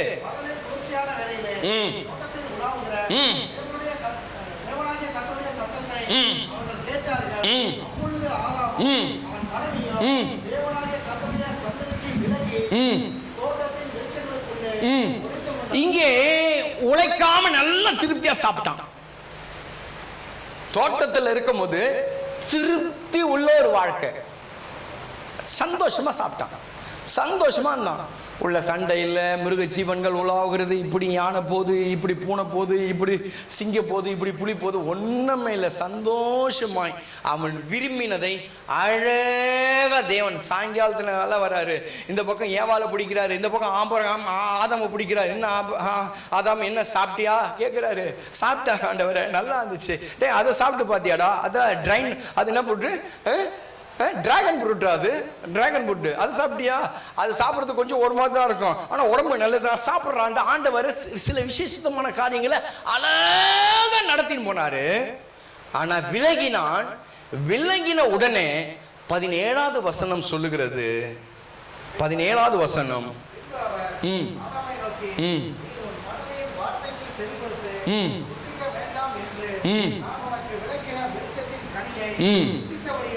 புசித்தபடினாலே சாபிக்க. என்றைக்கு அவனுக்கு சாபம் வந்தது? தேவ சமூகத்தை விட்டு என்றைக்கு விலகினானோ. நல்ல கவனிங்க, நல்ல கவனிங்க. நமக்கு என்னமோ இது விளையாட்டெல்லாம் இல்லை. தேவ சமூகத்தை விட்டு விலகின உடனே அது வரைக்கும் அவனுக்கு நல்ல சாப்பாடு இருந்தது. தேவன் உலாவினார், அவருக்கு மகிமையின் வஸ்திரத்தை கொடுத்தார், அவன் ஆசீர்வாதமா இருந்தான். அவனை மாதிரி ஒரு பிளஸ்ட் மேன் யாரும் இல்லைங்க. துணி உடுத்துற கவலை அவனுக்கு இல்லை, வேலை வாங்குற கவலை அவனுக்கு இல்லை, வேலை செய்யற கவலை இல்லை, உழைக்கணுன்ற கவலை இல்லை, எதுவும் இல்லை. அழகாய் நடத்தினார். என்றைக்கு தேவ சமூகத்தை விட்டு அவன் விலகினானோ அன்றைக்கு அவனுக்குள்ள என்ன வந்தது? பூமி உன் நிமித்தம் சபிக்க சாபம் வந்தது. விளையாட்டுக்கெல்லாம் பேசல, சாக்கிறத. தேவ சமூகத்தை விட்டு விலகினா என்ன வரும்? தேவ சமூகத்தை விட்டு விலகினா என்ன வரும்? ஏன் அவர் கூப்பிட்டு சபிக்கிறாரு நம்மள? அவர் தானே கூப்பிட்டாரு, ஏன் சமைக்கிறாரு? இங்க வந்து நீ நல்ல சுகமாயிடுவியான், இங்க வந்து உன் வியாதியெல்லாம் மாறிடுமா, உன் கடன் பிரச்சனை எல்லாம் மாறிடுமா, கையின் பிரயாசங்கள் எல்லாம் ஆசீர்வச்சிட்டு வரான், உனக்கு நல்ல படிப்பை கொடுப்பாரான், நல்ல வேலையை கொடுப்பாரான், நல்ல தொழிலை கொடுப்பாரான், எல்லாம் மேல போயிட்டு அவரை தூக்கி போ பானா அப்படி தூக்கி போட்டுருவியான்.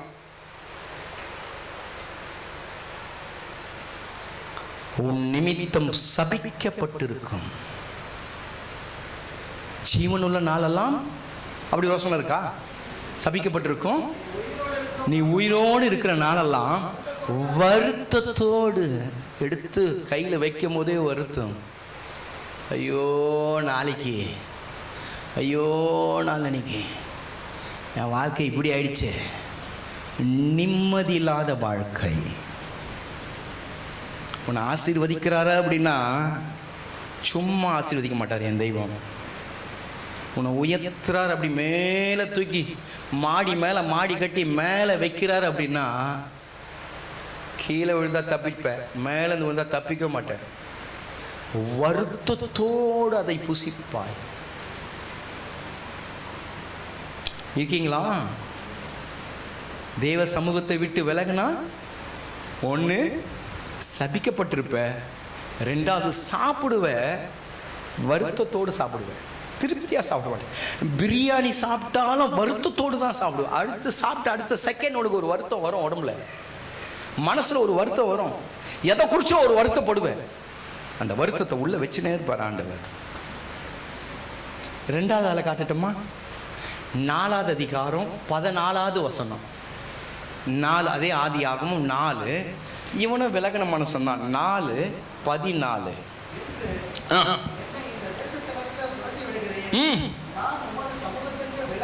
உம்முடைய சமூகத்தை விட்டு விலகி மறைந்து. சமூகத்தை விட்டு விலகினா என்ன நடக்கும்? நிலையற்றவன். ஒரு பிடிப்பே இல்லைங்க வாழ்க்கையில, ஒரு பிடிப்பே இல்லை வாழ்க்கையில. நிலையற்றவன். காத்து அடிக்கிறது போல, பதரை போல பறந்து பறந்து போவேன், பறந்துதான் போவேன். நீ என்னதான் பண்ணாலும் சரி, அவர் சமூகத்தை விட்டு விலகுனா. மறுபடியும் வாசிப்பேன், அதை வாசிங்கப்பா, மறுபடியும் வாசிங்கப்பா. இன்று இந்த தேசத்தை விட்டு துரத்தி விடுகிறீர், உமது சமூகத்தை விட்டு விலகி மறைந்து பூமியில நிலையற்று அலைகிறவன். நம்ம என்னமோ சபை ஆராதனை சாதாரணமா நினைச்சிட்டோம். அலைஞ்சு திரியணும், 5க்கு 10க்கு கையேந்தணும். கர்த்தர் விட்டுருவாரு. இந்த வசனங்கள்லாம் ஒன்றுமே, ஆமா, எல்லா வசனத்துக்கும் உயிர் உண்டு, ஜீவன் உள்ள வசனம், எல்லாம் ஜீவன் உள்ள வசனங்கள். நீ எவன் இடத்துல போய் ஆமா நின்றாலும் ஆண்டவர் அந்த இடத்துல அவனுடைய கண்களை மறைச்சிட்டாரு, செத்தோம் நம்ம. நிலையற்றவன். வாழ்க்கையில் ஒரு பிடிப்பு இருக்காது. ஓஹோன்னு படிச்சிருக்கலாம், படிச்சவெல்லாம் எத்தனையோ பேர் நான் பார்த்துருக்கிறேன். ஒரு நிலையில நிற்க மாட்டான். அன்பு அடிக்கடிக்கு ஒரு ஆளை காணுவான். இவன் படிப்பு என்ன தெரியுமாங்க? ஞாபகம் இருக்குதாப்பா? ஒரு அந்த பாத்திரம் கழுவுற ஆளு ஒரு ஆளை காமிப்பார். ஒரு ஹோட்டலில் பாத்திரம் கழுவி நிற்கிறான் உட்காந்து. அவன் படிப்பு கேட்டால் 2 டிகிரி. என்கிட்ட சொன்னார், இவர் யார் தெரியுமா பாஸ்டர்? இவர் யார் தெரியுமா? இவர் இந்த இடத்துல 2 டிகிரி வாங்கினாள். என்ன பண்ணுறான்? பிரியாணி பாத்திரத்தை கழுவி நிற்கிறான் உட்காந்துன்னு. பைத்தியக்காரன் ஆக்கிடுவார். தேவ சமூகத்தை விட்டு விலகாத. இங்கே வந்திருக்கிறவன் நான் சொல்கிறேன் ஆசீர்வதிக்கப்பட்டவன். இங்கே வந்திருக்கிறவன் ஆசீர்வதிக்குவன். ஏன்னா இந்த வார்த்தைங்களாம் நீங்கள் கேட்குறீங்க. இதில் போனவெல்லாம் தெரியல, நிலையற்றவனாக தான் அலையுவான், பிடிப்பில்லாம தான் அலையுவான், சபிக்கப்பட்டவனை தான் அலையுவான். இன்னொரு ஆளை காட்டிட்டோமா? யோனா புஸ்தகம் 1வது அதிகாரம் 10வது வசனம். 1:10. சமூகத்தை விட்டு விலகினா என்ன நடக்கும்?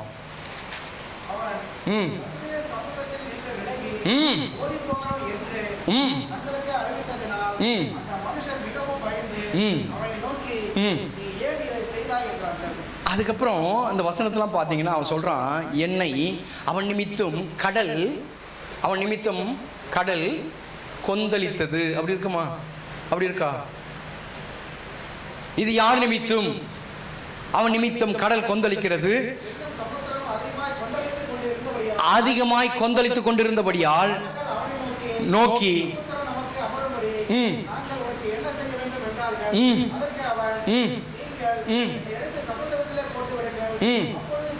ஒன்றும் இல்லை. இது ஏன் இவ்வளோ லாங்காக போனோம்? நான் சொல்கிறேன், ஒன்று, நீ அவருடைய சமூகத்தை விட்டு விலகுனா கடல் கொந்தளிக்கும். கடல் என்பது வீடு. உன் வீட்டில் சமாதானம் இருக்காது. நான் இது சாபமாக சொல்லலை, வேத வசனத்தை கருத்தாக போதிக்கிறேன். தேவ சமாதானம் வீட்டை விட்டு எடுத்துடப்படும். சமாதானத்தை கொடுக்கிறவரே அவர் தான். சமாதான காரணர், சமாதான பிரபு, சமாதானத்தின் தெய்வம். இப்போ என்ன பண்ணுவார்? கடல் கொந்தளிக்கும். தேவையில்லாத விஷயத்துக்கு பிரச்சனை வரும். ஒண்ணுமே இல்லாத பிரச்சனைக்கு தலை போகிறது போல பிரச்சனைகள் வரும். ஒண்ணுமே இல்லாத காரியத்தை நீயா நானா பிடிச்சி இழுத்து காரணம் ஒன்னே ஒண்ணுதான். நீ எதையும் யோசிக்காத, ஒரே ஒரு விஷயம் தான். தேவ சமூகத்தை விட்ட பத்தியா அதுக்காக. அல்லேலூயா. இன்னொரு 2 பாயிண்ட் இருக்கு. பாயிண்ட் தேவ சமூகம் எதற்கு என்கிறதான இன்னொரு 2 பாயிண்ட் இருக்கு. நான் சொல்றேன். 1, தேவன் சமாதானத்தை கொடுக்கிறார், மகிழ்ச்சியை கொடுப்பார். அவர் கொண்டு வந்துட்டாரா மகிழ்ச்சி கிடைக்கும். 2வது, தேவன் என்னை பார்ப்பார், என்னை பார்க்கிறார், என்னை ஒவ்வொரு நாளும் பார்க்கிறார். 3வது, என்னை கனப்படுத்துகிறார். சும்மா இல்லை, என்னை கனப்படுத்துகிறார். அவர் மகிழ்ச்சியை கொடுக்கிறார்.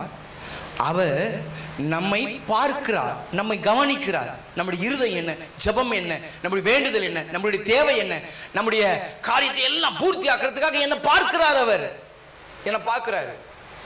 அதை என்னை கனப்படுத்துகிறார். ஆமா, ஒருவேளை அவரை நான் பார்க்கல, நான் கனவீனப்பட்டு போவேன். அதுக்காக இப்ப என்னை கனப்படுத்துகிறார். ஒருவேளை சமூகத்தை விட்டு நான் விலகி போனேன்னா நான் இன்றைக்கு சபிக்கப்பட்டவனாய் மாறிவிடுகிறேன், நிலையற்றவனாய் மாறிவிடுகிறேன். நான் இன்றைக்கு ஒன்றுமில்லாத கடல் கொந்தளிக்கத்தக்கதான ஒரு நிலைக்குள்ள என்னுடைய வாழ்க்கை மாறுகிறது. சபை வேண்டுமா வேண்டாவா? ஆலயத்துக்கு நீ என்ன கனப்படுத்துற? ஆலயத்துக்கு நீ எந்த கனத்தை கொடுக்கிறாய்?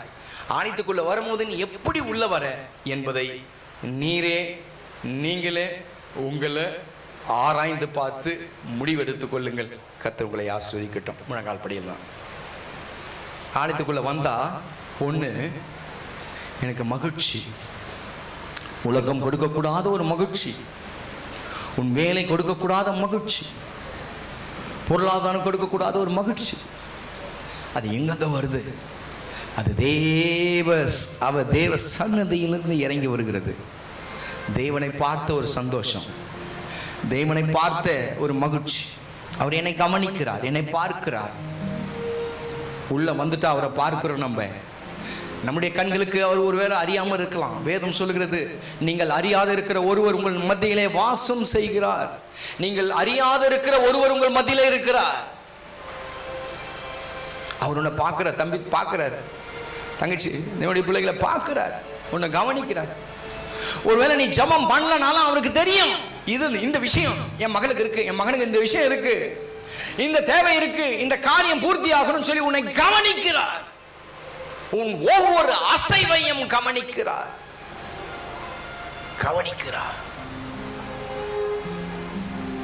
ஆராய்ந்து அறிந்திருக்கிறவர் உன்னை கனப்படுத்துவார். பரிபூர்ணமான ஆனந்தத்தை அவர் தருவார். உலகத்தின் கவலைகள் ஒருவேளை வெளியே போனா நெருக்கம், சபைக்குள்ள நெருக்காது. ஆகையினால்தான் அந்த பலிபீடத்தை விட்டு, அந்த தேவனுடைய ஆலயத்தை விட்டு யோசுவா விலகவே இல்லை. மோசே போயிட்டாரு, யோசுவா அங்கேயே இருந்து விட்டார். அவனுக்கு தெரியும், உலகத்தில் இருக்கிற சந்தோஷம், இந்த சந்தோஷத்துக்கு ஒன்றுமே பண்ண முடியாது. நல்லா தெரியும். இது அப்படிப்பட்ட ஒரு சந்தோஷம். போன வாரத்தில் மதர்ஸ் டே அப்படின்னு சொல்லி ஒரு நாள் வந்துச்சு, அம்மாக்கள் தினம். என் பொண்ணு கொண்டு போய் என்ன தங்க மயிலுக்கு கொண்டு போனாங்க. தங்க மயிலுக்கு போய் தங்கம் வாங்குறதுக்கு தங்க மயிலுக்கு கொண்டு போனாங்க என் பொண்ணு. நான் சொன்னேன், அம்மா யாரு காசுல யாருக்கு என்னத்தை வாங்கி தர? இல்லைப்பா, இது என் காசு, நான் சேர்த்து வச்ச காசு. எப்படிம்மா? என் புருஷன் கொடுக்குற காசில் கொஞ்சம் கொஞ்சமாக எடுத்து நான் இந்த நகையை வாங்கி கொடுக்குறேன், நீங்கள் போட்டுக்கங்க அப்படின்னு சொல்லி எனக்கு ஒரு நகை வாங்கி கொடுத்தாங்க. அப்போ வாங்கும் போது என் மாப்பிள்ளை சொன்னார், அந்த நகை தங்க அந்த அந்த அந்த கோல்டு ஹவுஸில் தங்கமயில் என்கிற அந்த கடையில் அவன் தேவையில்லாத ஒரு வார்த்தையை சொன்னான். உன் பொண்ணை நான் எப்படி வச்சுருக்கேன் தெரியுமா? காதில் இருக்கிறது என்ன தெரியுமா? டைமண்ட். உன் பொண்ணில் காதில் தொங்குது, இது டைமண்ட். கழுத்தில் இருக்கிறது அது பிளாட்டினம். காலில் இருக்கிறது அது பியூர் தங்கம். அந்த காலில் அந்த இருக்கிற அந்த கொலுசு மாத்திரம் 2 லட்சம் ரூபாய். கழுத்தில் இருக்கிறது இத்தனை லட்சம் ரூபாய், காதில் இருக்கிறது இத்தனை லட்சம் ரூபாய், கையில் இருக்கிறது இத்தனை லட்சம் ரூபாய். உன் பொண்ணை என்னை தவிர இந்த மாதிரி யாரை வச்சுக்க முடியாதவன்னு சொன்னான். அதுக்கு என் பொண்ணு அழகாக ஒரு வார்த்தை சொல்லிச்சு, எங்கள் அப்பாவுக்கு முன்னாடி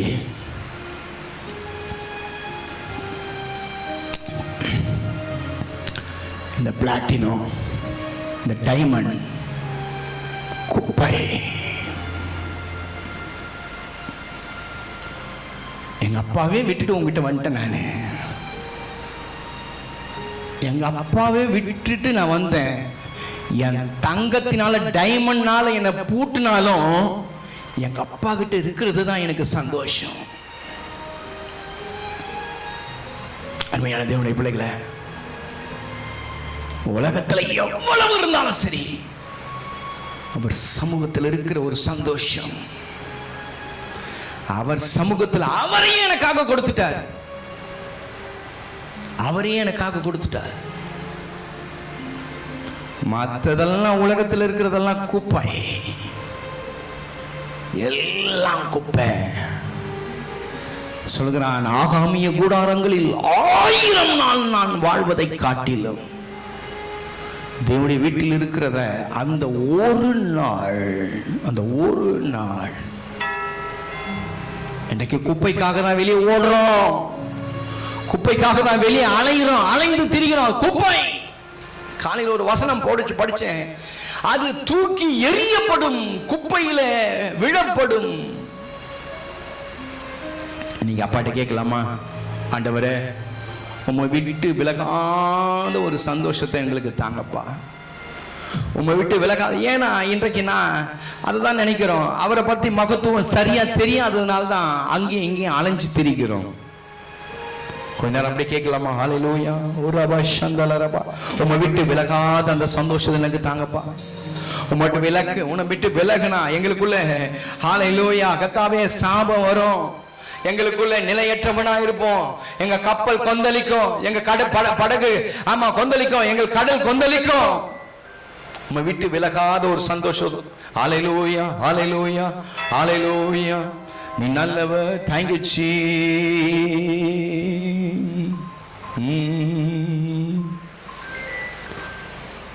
ஹல்லேலூயா ஹல்லேலூயா ஹல்லேலூயா ஹல்லேலூயா. ஆராய்ந்து அறிந்திருக்கின்றேன், சுற்றி சுற்றி சூழ்ந்திருக்கின்றேன். ஆராய்ந்து அறிந்திருக்கின்றேன், சுற்றி சுற்றி சூழ்ந்திருக்கின்றேன். நான் அமர்வது, நான் எழுவது, நான் அமர்வது, நான் எழுவது நன்றாய் நீ அறிந்திருக்கின்றேன், நன்றாய் நீ அறிந்திருக்கின்றேன். என்னை காண்பவர் என்னை பார்க்கிறார், என்னை பார்க்கிறார். ஓ என்னை காண்பவரே, என்னை காப்பவரே, எண்ணங்கள் ஏக்கங்கள் எல்லாம் எல்லாமே அறிந்திருக்கின்றீரே. எண்ணங்கள் ஏக்கங்கள் எல்லாம் எல்லாமே அறிந்திருக்கின்றீர். நடந்தாலும் படுத்தாலும் அப்பா நீ அறிந்திரு. சொல்லுங்க சொல்லுங்க சொல்லுங்க. நடந்தாலும் படுத்தாலும் அப்பா நீ அறிந்திருக்கின்றீ. நன்றி ராஜா இயேசு ராஜா, நன்றி ராஜா இயேசு ராஜா. பரிசுத்தமுள்ள நல்ல பிதாவே, ஆண்டவர் இயேசுவின் நாமத்தினாலே உம்முடைய கர்த்தாவே ஆலயத்தை குறித்துண்டான மகத்துவம் எங்களுக்கு தெரியாதனால தான் நாங்கள் துக்க முகமாக இருக்கிறோம்ப்பா. வாழ்க்கையில் மகிழ்ச்சி இல்லை. கர்த்தருடைய ஆலயத்துக்கு போவோம் வாருங்கள், மகிழ்ச்சியாக இருப்பார்கள் என்று சொன்னது போல எங்களை மகிழ்ச்சிக்குள்ளே நடத்துகிற தெய்வம் நீங்கள், பரிபூரண ஆனந்தமாய் நடத்துகிற தெய்வம் நீங்கப்பா. கர்த்தாவே என்னை பார்க்கிற, என்னை கவனிக்கிற தெய்வம். அது மாத்திரம் இல்லை, என்னை நீங்கள் கனப்படுத்துவீர். நான் போகிற இடமெல்லாம் கனப்பட்டு போவேன். என் குடும்பம் கனப்பட்டு போவோம். என் பிள்ளைகள் எல்லாம் நீங்க கனப்படுத்துவீர். என் சந்ததிகள் எல்லாம் நீங்க கனப்படுத்துவீர் ஆண்டவரே. அதே நேரத்தில் ஆலயத்தை விட்டு விலகும் போது அந்த சாபெல்லாம் என் மேல வரும். நிலையற்றவனாய் வாழ்க்கையில ஒரு பதரை போல இருப்பேன். சமாதானம் இல்லாதவனாய் கொந்தளிக்கும் எங்க வாழ்க்கை என்பதை நாங்கள் கவனிச்சு கர்த்தாவை கேட்டோம். இந்த சத்தியத்துக்காக கோடி ஸ்தோத்திரம் ஆண்டவரே. எங்க வாயில போட்டு ஜனங்கள் கேட்கும்படியாய் கிருபை பாராட்டுனீங்க. கோடி ஸ்தோத்திரம் ஆண்டவரே. சபை கூடி வருவதை நாங்கள் விட்டு விடாதபடிக்கு, சிலர் விட்டு விடுவதை போல நாங்களும் விட்டு விடாதபடிக்கு கர்த்தாவே உண்மையில உறுதியாயிருக்க தேவனாகிய கர்த்தர் உதவி செய்யும். அன்றைக்கு மோசே இடத்துல சொன்னது போல, மோசே என் ஜனத்தின் மத்தியில எனக்கு ஒரு வாசஸ்தலத்தை ஏற்படுத்து, என் ஜனத்தின் மத்தியிலே நான் உலாவ விரும்புகிறேன் என்று சொன்னது போல கர்த்தர் எங்க மத்தியில உலாவுங்கப்பா, எங்க மத்தியில தங்கி இருங்கப்பா. வந்திருக்கிற ஒவ்வொரு குடும்பத்துக்காக ஸ்தோத்திரம்.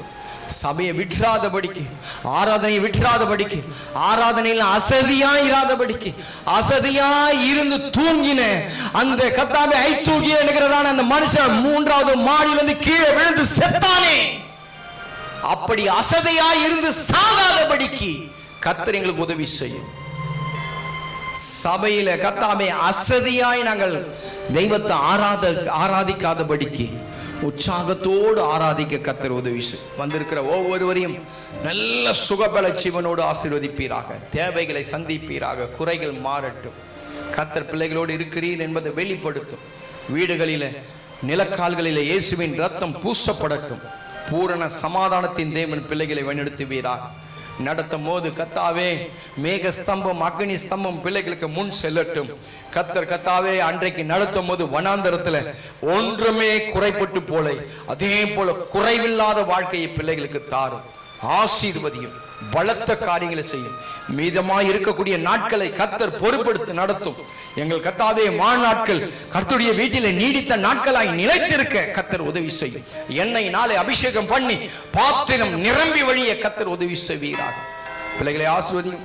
பலத்த காரியங்களை செய்யும். நாம மகிமைப்படட்டும். கரத்துல தாழ்த்துகிறோம், ஒப்பு கொடுக்கிறோம். பெரிய காரியங்களை செய்யும். இயேசுவின் நாமத்தில் ஜெபிக்கிறோம் நல்ல பிதாவை. சேர்ந்து சொல்லலாமா? ஆமென்.